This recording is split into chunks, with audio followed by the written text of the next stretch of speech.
आज हम लोग यहाँ पर फॉन्ट टैग, उसके एट्रीब्यूट और इमेज सोर्स टैग और उसके एट्रीब्यूट की बात करेंगे। देखिए यहाँ पर हमारे पास ऑलरेडी एक स्क्रीन सामने डिस्प्ले की जा रही है जिसमें एक मेरे पास मैसेज ऑलरेडी पहले भी यहाँ पर अवेलेबल है, वेलकम टू एमपीटेक इंस्टीट्यूट, जो हमने लास्ट वीडियो में टैग बेसिस पे हम लोगों ने डिज़ाइन किया था। अब सबसे पहले हम लोग यहाँ पे फॉन्ट टैग की बात करेंगे। तो ये जो ऊपर हमारा फर्स्ट मैसेज आप लोगों को डिस्प्ले किया जा रहा है, वेलकम टू एमपीटेक इंस्टीट्यूट, यहाँ पर हम लोग अपने अकॉर्डिंग फॉन्ट की फेस को, साइज़ को और यहाँ पर कलर्स को अगर चेंज करना हो तो हम लोग फॉन्ट के थ्रू कैसे करते हैं वो हम लोग उसकी बात करते हैं। तो चलते हैं अपने वापस कोड वाले पेज के अंदर। तो यहाँ पर हमारे पास एक मैसेज ऑलरेडी बोल्ड पहले से अवेलेबल है, वेलकम टू एमपीटेक इंस्टीट्यूट करके हम लोगों ने यहाँ पे मैसेज डिस्प्ले किया हुआ है। तो सबसे पहले तो यहाँ पे काम करते हैं, यहाँ पर ये जो मैसेज है सेंटर लोकेशन पे हम लोग मूव करते हैं। तो मैंने लास्ट टाइम आप लोगों को हेडिंग टैग पढ़ाया था H1 से लेकर H6 तक।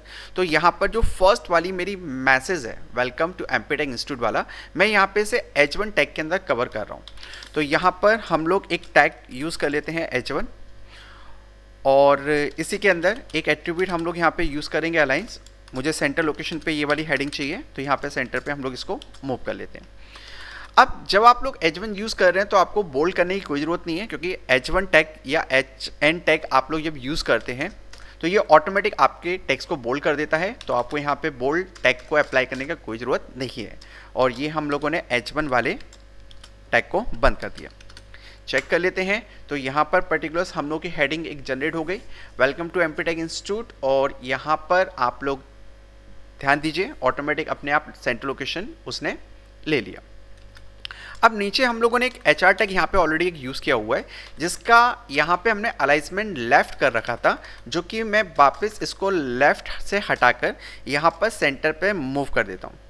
आप लोगों को ऑलरेडी कंफर्म कर चुका हूँ कि जब भी आप लोग यहाँ पे हॉरिजॉन्टल लाइन जनरेट करते हैं तो वो डिफ़ॉल्ट डेट आपकी सेंटर लोकेशन से ही जनरेट करना स्टार्ट करता है, जिसमें से आपका हाफ 50% लेफ्ट में होता है और हाफ 50% आपका राइट में होता है।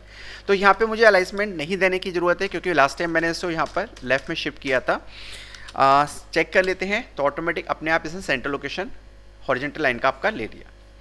अब यहाँ पर ये जो हम लोगों ने अपना वेलकम टू एमपीटेक इंस्टीट्यूट मेंशन कर रखा है, सबसे पहले हम लोग यहाँ पे इसकी स्टाइल चेंज करते हैं, यानी मुझे इसका फेस चेंज करना है।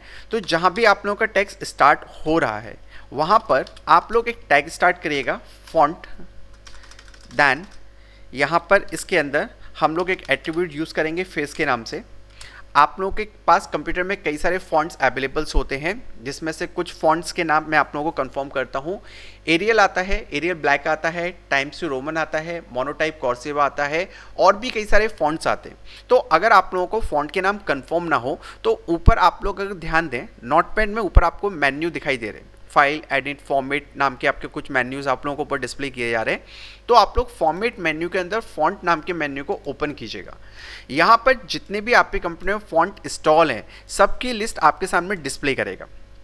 आप लोग जिस किसी भी फॉन्ट पे क्लिक करेंगे, नीचे ध्यान दीजिए उसका सैंपल आप लोगों को शो करके दिखाता है चला जा रहा है। तो जो जो फॉन्ट आप लोगों को बेटर लगे आप लोग अपने अकॉर्डिंग उसके नाम अपने पास नोट डाउन कर लीजिएगा। अगर आप लोग नहीं याद रखें सकें तो आप लोग अपने पास उसके नाम नोट कर लीजिएगा।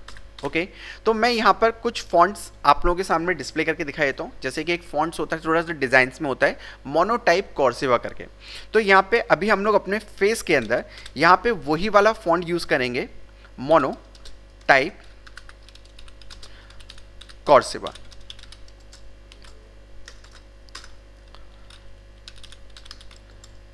ओके और यहाँ पे फॉन्ट टैग को हम लोग यहाँ पे बंद कर देते हैं एंड चेक कर लेते हैं। तो ध्यान दीजिए आप लोगों की जो हेडिंग है उसकी स्टाइल आप लोग यहाँ पे चेंज कर देंगे। अब अगर आप लोग यहाँ पे अपनी हेडिंग का कलर चेंज करना चाहते हैं तो इसी फॉन्ट टैग के अंदर आप लोग एक एट्रीब्यूट और ऐड कर दीजिएगा कलर्स के नाम से।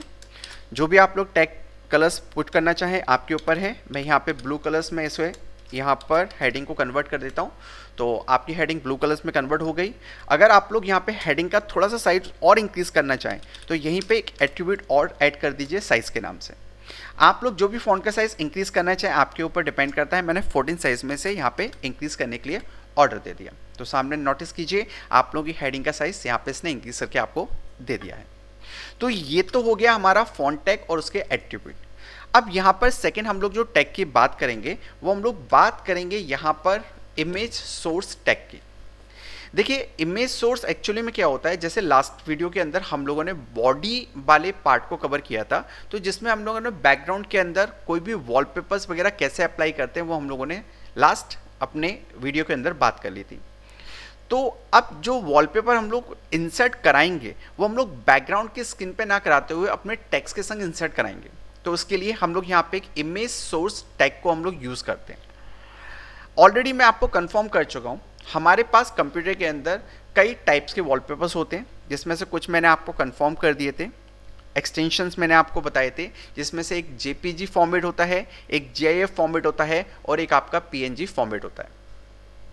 अगर आपको यहाँ पर अपनी स्क्रीन पे कोई भी वॉलपेपर डिस्प्ले कराना है तो इसके लिए हम लोग जो टैग यूज़ करते हैं वो IMG SRC के नाम से हम लोग यूज़ करते हैं, इमेज सोर्स जिसका फुल फॉर्म होता है। तो चेक कर लेते हैं एक बार यहाँ पर किस तरीके से इमेज हम लोग डिस्प्ले कराते हैं। तो यहाँ पर मैं यहाँ पर एक टैग यूज़ कर रहा हूँ इमेज सोर्स के लिए, IMG SRC नाम का टैग। आपको जो भी इमेज यहाँ पे डिस्प्ले कराना है, आपके कंप्यूटर में जहाँ भी वॉलपेपर अवेलेबल हो, आप लोग उसका पूरा पास सेट कीजिए। जैसे लास्ट टाइम हम लोगों ने बॉडी के अंदर पास सेट किया था, तो मेरे पास यहाँ पे ऑलरेडी HTML नाम के फोल्डर्स के अंदर एक वॉलपेपर नाम का फोल्डर्स है। लोकेशन मैंने आप लोगों को ऑलरेडी कंफर्म कर दिया था, तो जो ऊपर आप लोग पाथ देख रहे हैं ब्लैंक पोजीशन पे आप लोग कहीं भी क्लिक कर देना एंड इस पूरे पाथ को आप लोग कॉपी कर लीजिए, Ctrl+C, और वापस नोटपैड पे आके आप लोग डबल कोटेशन के बाद इसको पेस्ट कर दीजिए, एक स्लैश एक्स्ट्रा लगाइएगा। देन आपको जो भी वॉलपेपर यहाँ पर आप लोगों को जो भी वॉलपेपर अपनी स्क्रीन पे डिस्प्ले कराना है आप लोग यहाँ पे चूज कर लीजिए। तो यहाँ पे एक 2 नाम की मेरे पास एक बर्ड की छोटी सी एक इमेज सामने डिस्प्ले कर रहा है, मैं यही वाली वॉलपेपर को यहाँ पर चूज करूँगा। 2 नाम है इसका, तो हम लोग यहाँ पे स्लैश के बाद अपने वॉलपेपर का नाम दे देते हैं और उसका एक्सटेंशन हम लोगों ने मेंशन कर दिया JPG। ध्यान से क्लोज करते हैं, सेव करते हैं, चेक कर लें यहाँ पर, तो रन कराते हैं तो सामने देखिए स्क्रीन पे आपको वॉलपेपर शो करके डिस्प्ले करा रहा है। अब ये जो इमेज आप लोग देख रहे हैं इसकी हाइट और विड्थ काफ़ी लेंदी है, तो अगर आप लोग इसकी हाइट और विड्थ को एडजस्टमेंट करना चाहें तो वापस अपने कोड सेक्शन पे आइए और यहीं पे इसी के अंदर एक एट्रीब्यूट यूज़ करेंगे आप लोग यहाँ पे विड्थ के नाम से। आप लोग यहाँ पे जो भी विड्थ रखना चाहें आपके ऊपर है। अब इसमें एक बात ध्यान रखिएगा, आप लोग हाइट और विड्थ दोनों एक साथ एडजस्टमेंट मत कीजिए, कर सकते हैं वो फिर डिपेंड आपके ऊपर करता है, बट बेटर क्या होता है कि अगर आप लोग एक ही चीज़ मैनेज करें तो उससे हमारी इमेज का विड्थ और हाइट दोनों एक साथ एडजस्टमेंट होता है। जैसे कि मैंने यहाँ पे अपने इमेज की विड्थ को इसे 40% में चेंज करने के लिए कह दिया, तो जब ये इसकी 40% विड्थ लेगा तो ऑटोमेटिक ध्यान दीजिए इसकी हाइट भी 40% पे लेस हो जाएगी। थोड़ा सा और हम लोग यहाँ पे इसे शॉर्ट करते हैं, 20% हम लोग इंक्रीज या डिक्रीज करके देख लेते हैं। यहाँ पे स्लाइड नोटिस कीजिए, तो यहाँ पे आपकी इमेज की विड्थ और हाइट दोनों एक साथ एडजस्टमेंट हो रही है। अगर आप लोग यहाँ पे इसको हाइट भी साथ में एडजस्टमेंट करने के लिए बोलें तो देगा, आप लोग अगर चाहें तो आप लोग हाइट को यहाँ पर एडजस्टमेंट कर सकते हैं। जैसे मैंने इसे 60% पे से यहाँ पर एडजस्टमेंट करने के लिए बोल दिया, तो थोड़ा सा क्या होगा कि हमारी जो इमेज होगी वो इनबैलेंस हो जाएगी। तो बेटर है कि आप लोग एक ही यहाँ पर एट्रीब्यूट यूज़ करें, यहाँ पे हाइट यूज़ कर लें या आप लोग विड्थ यूज़ कर लें, तो उससे हमारी इमेज का हाइट और विड्थ जो होगा वो मैनेज रहेगा, उसमें आप लोगों को कोई प्रॉब्लम नहीं शो करेगा। अब यहीं पे अगर आप लोग अपनी इमेज के चारों तरफ बॉर्डर्स लगाना चाहें तो इसी में आप लोग एक और एट्रीब्यूट यूज़ करिएगा बॉर्डर के नाम से। आप लोगों को जो भी यहाँ पे बॉर्डर की थिकनेस रखनी है 1 से लेकर 10 के बीच में कोई भी कॉम्बिनेशन आप लोग यूज़ कर लीजिए। मैं यहाँ पे 2 के बॉर्डर्स को यहाँ पर विड्थ को इंक्रीज़ करने के लिए देता हूँ, तो सामने एक आप लोगों को ब्लैक कलर का बॉर्डर अपनी इमेज पे शो कर रहा है।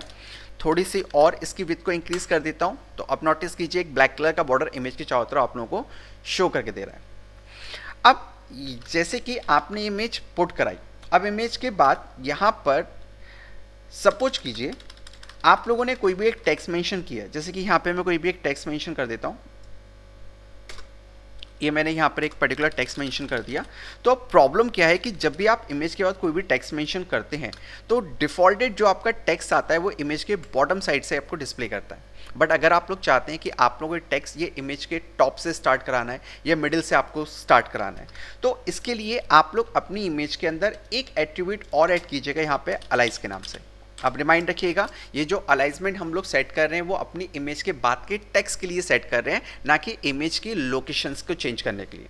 तो यहाँ पर आपके 3 पोर्शन चलते हैं, एक टॉप होता है, एक मिडिल आता है और एक आपका बॉटम। तो डिफॉल्टेड आप लोगों का रहती रहता है। तो मैं यहाँ पे अपने टेक्स्ट को टॉप पोजीशन पे शिफ्टिंग करने के लिए इसे ऑर्डर देता हूँ। सेव करते हैं, रनिंग करा के देखें तो सामने आप नोटिस कीजिए आपका जो भी टेक्स्ट आप लोगों के इमेज के बाद या पहले डिस्प्ले किया जा रहा था वो आपका टॉप लोकेशन से स्टार्ट हो गया।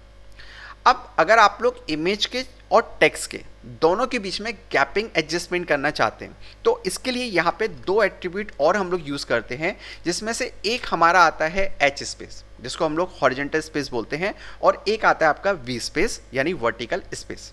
तो सबसे पहले यहाँ पे हम लोग एच स्पेस की बात कर लेते हैं। आप लोग यहाँ पे जो कॉम्बिनेशन दें वो 10 से लेके 100 के बीच में कोई भी कॉम्बिनेशन दे दीजिएगा। मैं यहाँ पे ओनली 20 में से इंक्रीज करके आप लोगों को सैंपल शो करता हूँ।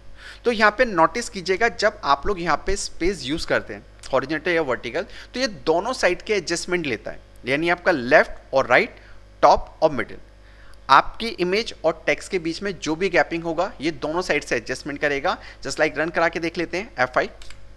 तो नोटिस कीजिए लेफ्ट और राइट इसने दोनों पोर्शन से आपकी टेक्स्ट और इमेज के बीच में गैप लिया है। सेम डिट्टो अगर आप लोग यहाँ पे वर्टिकल में स्पेस को एडजस्टमेंट करना चाहें तो यहाँ पे एक वी स्पेस करके आप लोग एट्रीब्यूट यूज़ कर लीजिएगा। कॉम्बिनेशन आप लोग दीजिएगा 10 से 100 के बीच में। दैन जब यहाँ पे आप इसका अप्लाई करेंगे तो ये टॉप और बॉटम दोनों से गैप को एडजस्टमेंट करके आपको डिस्प्ले कराता है। अब सपोज कीजिए कभी कभी क्या होता है कि जब हम लोग इमेज को यहाँ पर स्क्रीन पे डिस्प्ले कराते हैं तो इमेज आपकी किसी कारण से शो नहीं कर रहा, जैसे आपने पाथ गलत सेट कर दिया या आपने एक्सटेंशन गलत दे दिया तो इमेज आपकी शो कभी कभी नहीं होती। जैसे कि एग्जांपल मैं यहाँ पे अपनी स्क्रीन पे ये जो मैंने पाथ यहाँ पे सेट कर रखा है, मैं यहाँ से ये पूरी की पूरी लोकेशन यहाँ से डिलीट कर देता हूँ। ओके, इसे मैं रन करा के देखता हूँ तो सामने देखिए अब आपकी इमेज सामने शो नहीं करा पा रहा। तो इस बेसिस पे अगर कभी इमेज आपकी शो नहीं हो रही है तो उसमें आप लोग साथ में अगर कोई मैसेज डिस्प्ले कराना चाहते हैं कि सामने वाले कोई इमेज डिस्प्ले नहीं कर रहा तो ये इमेज किस चीज़ की थी, तो इसके लिए आप लोग यहाँ पे एक एट्रीब्यूट यूज़ कर सकते हैं इसी के साथ में ऑल्ट के नाम से। अब आप लोग जो भी आप लोग यहाँ पे मैसेज इमेज के साथ में शो कराना चाहते हैं कि अगर किसी को इमेज नहीं दिखाई दे रही तो उसको वो टेक्स्ट पढ़ के समझ में आ जाए कि एक इमेज किस चीज़ की थी, तो आप लोग वो मैसेज यहाँ पे मेंशन कीजिएगा। जैसे कि मैंने यहाँ पे एक बर्ड मैसेज मैंने टाइप कर दिया तो नोटिस कीजिएगा तो जो आपकी इमेज डिस्प्ले नहीं कर रहा उस इमेज के साथ में आप लोगों को एक मैसेज सामने डिस्प्ले करा के दिखाया जा रहा है। I hope you like this video, please subscribe this channel. Thank you.